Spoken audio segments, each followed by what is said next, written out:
ভারতের প্রতিরক্ষা মন্ত্রী তাদের সেনাবাহিনীকে বলেছে বাংলাদেশের সাথে যুদ্ধ করার জন্য প্রস্তুত থাকতে। এদিকে বাংলাদেশের সেনাপ্রধান ওয়াকারুজ্জামানও বাংলাদেশের মানুষকে বলেছে যে কোনো সময় যুদ্ধের জন্য প্রস্তুত থাকতে। বাংলাদেশ ভারত সীমান্তে ব্যাপক উত্তেজনা চলছে, আর বাংলাদেশ এবং ভারত কঠিন সময় পার করছে।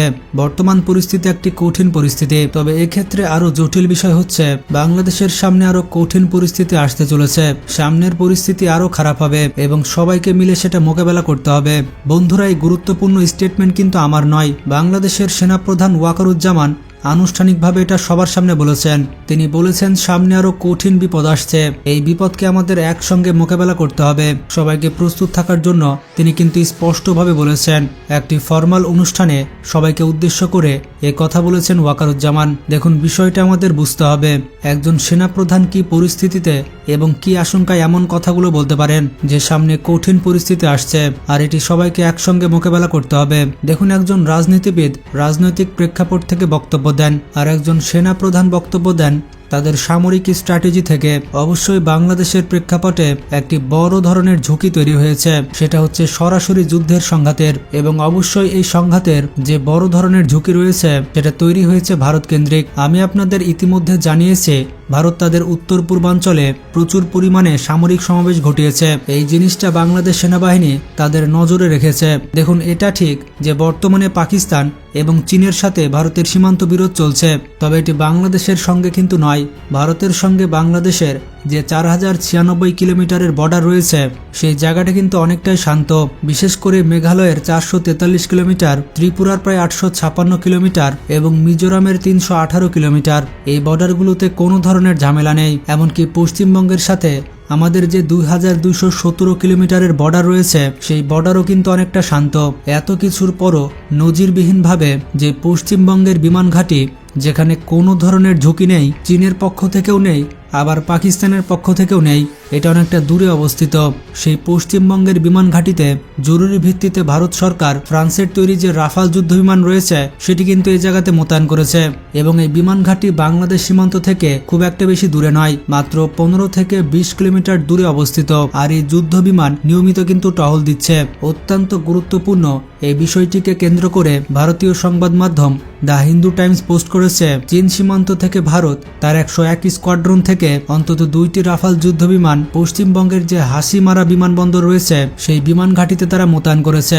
এছাড়া বিহার এবং ঝাড়খণ্ডের ভেতরে তারা আলাদাভাবে এই রাফাল যুদ্ধ বিমান মোতায়েন করেছে। আপনারা স্ক্রিনে রিপোর্ট দেখতে পাচ্ছেন। দেখুন, ভৌগোলিকভাবে পশ্চিমবঙ্গের অবস্থান এমন একটি জায়গায় যেখান থেকে পাকিস্তানের ঝুঁকিও নেই আবার চায়নার ঝুঁকিও নেই, এমন একটি জায়গার ভেতরে হঠাৎ করে রাফাল যুদ্ধ বিমান মোতায়েন করা হয়েছে। এর সঙ্গে সঙ্গে 101 স্কোয়াড্রনের যে SU-30 যুদ্ধ বিমান রয়েছে সেই ফাইটার জেটগুলোকে ডেকে পাঠানো হয়েছে। অত্যন্ত গুরুত্বপূর্ণ এই ইস্যুটিকে কেন্দ্র করে ভারতীয় সংবাদ মাধ্যমগুলো আরও নিশ্চিত করছে ভারত সরকার কানাডার কাছ থেকে স্পাই করার জন্য যে এয়ারক্রাফট কিনেছে, মানে গ্লোবাল 5000 নামের যে এয়ারক্রাফট কিনেছে তার অন্তত 2 থেকে 3 ইউনিট তারা বাংলাদেশের সীমান্তে মোতায়েন করেছে, এবং এগুলো কিন্তু সরাসরি বাংলাদেশের ভেতরে নজরদারি করছে। স্ক্রিনে আপনারা দেখতে পাচ্ছেন এটি হচ্ছে কানাডার তৈরি সেই স্পাই বিমান। এটির মাধ্যমে যে কোনো দেশের বর্ডারে উড়ে সেই দেশের ভেতরকার তথ্য সংগ্রহ করা যায়। এই বিমানের রেঞ্জ হচ্ছে 250 কিলোমিটার। 250 কিলোমিটারের মধ্যে সবকিছু নজরদারি করতে পারে এই বিমান। মানে এই বিমানটি ভারত যদি উত্তর পূর্বাঞ্চলে ব্যবহার করে তাহলে ভারত ঢাকা পর্যন্ত সকল ধরনের গুরুত্বপূর্ণ তথ্য পেয়ে যাবে, আর এসব কিন্তু এই বিমান দিয়ে করা সম্ভব। দেখুন, এটা কিন্তু সত্য, ভারত 7 সিস্টার্সে বিপুল পরিমাণে সেনা মোতায়েন করেছে এবং সেনার পরিমাণ 35,000-এর বেশি, আর এটা কিন্তু তারা একেবারে সম্প্রতি করেছে। এর পাশাপাশি ভারত সেই জায়গাতে মোতায়েন করেছে যুক্তরাষ্ট্রের তৈরিকৃত M777 হটজার এবং পিনাকা মিসাইলও সে জায়গায় মোতায়েন করা হয়েছে। আর নতুন করে খবর এসেছে যে সেখানে রাফাল যুদ্ধবিমান মোতায়েন করা হয়েছে। আসলে ভারত সরকার এত পরিমাণে সেনা মোতায়েন এবং যুদ্ধাস্ত্র কেন বাংলাদেশের বর্ডারে মোতায়েন করছে, বিষয়টিকে কেন্দ্র করে ভারতের যিনি প্রতিরক্ষা মন্ত্রী রাজনাথ সিং তার স্টেটমেন্টে এটি পরিষ্কার করেছে। কোনো ধরনের রাগঢাক না রেখে তিনি তার সামরিক বাহিনীকে অর্ডার দিয়েছিলেন। তিনি বলেছিলেন বাংলাদেশের বিরুদ্ধে যুদ্ধ করতে হবে এবং তোমরা সর্বোচ্চ প্রস্তুতি নাও, এই কথা কিন্তু তিনি প্রকাশ্যে বলেছিলেন। দেখুন, বিষয়টি হচ্ছে বাংলাদেশ একটি স্বাধীন সার্বভৌম দেশ এবং ভারতে একটি স্বাধীন সার্বভৌম দেশ।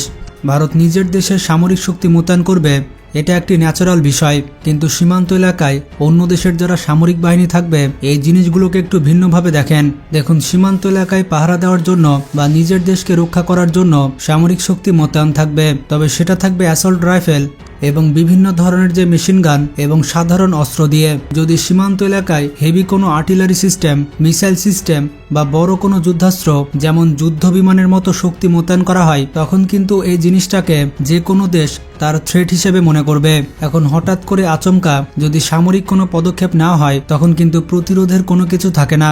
আর তাই যখনই এ ধরনের কোনো কার্যক্রম করা হয় সাথে সাথে কিন্তু প্রতিবেশী সেই দেশ তার উপযুক্ত জবাব দেয়। এটা দেওয়া হয় কূটনৈতিকভাবে আবার সামরিকভাবেও। তবে কূটনৈতিকভাবে প্রথমে দেওয়া হয় যে আসলে আপনি সীমান্ত এলাকায় হঠাৎ করে কেন এত মোবিলাইজেশন করছেন। কূটনৈতিকভাবে এটা প্রথমে জানতে চাওয়া হয়। যদি কূটনৈতিকভাবে উত্তর না পাওয়া যায় তখন পাল্টা পদক্ষেপ হিসেবে সামরিক পদক্ষেপ কিন্তু নেওয়া হয়। দেখুন, এক্ষেত্রে সময় কিন্তু এসে গেছে ভারতকে কূটনৈতিকভাবে জিনিসটা প্রশ্ন করার যে সীমান্ত এলাকায় এত শক্তি বৃদ্ধি কেন তারা করছে এবং কেন তারা এত বেশি নজরদারি করছে। তাদের জিনিস শেখ হাসিনা তাদের দেশে তো পাঠিয়ে দেওয়া হয়েছে, এখানে ভারত আসলে কি করতে চাচ্ছে। কূটনীতিক ইস্যুকে কেন্দ্র করে ভারতকে পত্র দেওয়ার সময় কিন্তু এখন এসে গেছে। আর যদি ভারত উপযুক্ত জবাব না দেয় তাহলে অবশ্যই কিন্তু এই জায়গায় সার্জিক্যাল স্ট্রাইক প্রতিরোধ করার জন্য বাংলাদেশকে চূড়ান্ত প্রস্তুতি নিতে হবে। হামলা হবে বা হামলা করবে সেটা কিন্তু পরের বিষয়, তবে আমাদেরও আগে থেকে প্রস্তুতি গ্রহণ করে রাখতে হবে।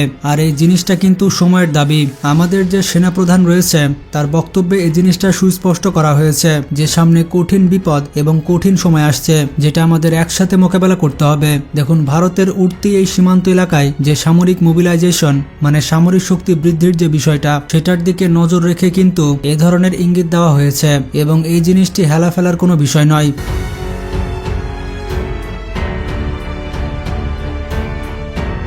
আমাদের দেশের সামরিক এক্সপার্টরা এই বিষয়গুলো খুবই কম গুরুত্ব দিয়ে থাকেন। তবে সামরিকভাবে চিন্তা করা একটি দেশের জন্য যে কোনো ধরনের হুমকি মোকাবেলা করার জন্য একটি প্রধান নিয়ামক। এখন ভারতের কাছে কূটনৈতিকভাবে এর জবাব চাইতে হবে এবং সাথে সাথে সামরিক শক্তি বৃদ্ধি করতে হবে। দেখুন, পাকিস্তানের সাথে চুক্তি করে আমরা সামরিক শক্তি বৃদ্ধি করে ভারতকে হারাবো, এটা এক ধরনের বোকামি হতে পারে। ভারত হয়তো মনে করতে পারে পাকিস্তান আমাদের ভূমি ব্যবহার করে ভারতের বিরুদ্ধে কাজে লাগাবে। ভারতকে আমাদের বলতে হবে আমরা পাকিস্তানকে আমাদের ভূমি ব্যবহার করে কোনো সন্ত্রাসী কার্যক্রম করতে দেব না।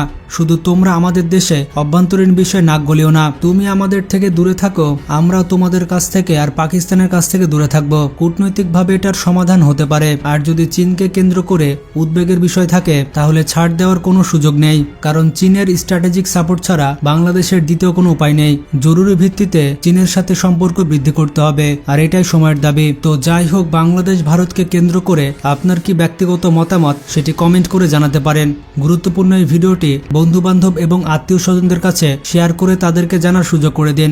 আজকে এ পর্যন্তই। ভালো থাকবেন, নিজের দেশকে ভালোবাসবেন। আল্লাহ হাফেজ।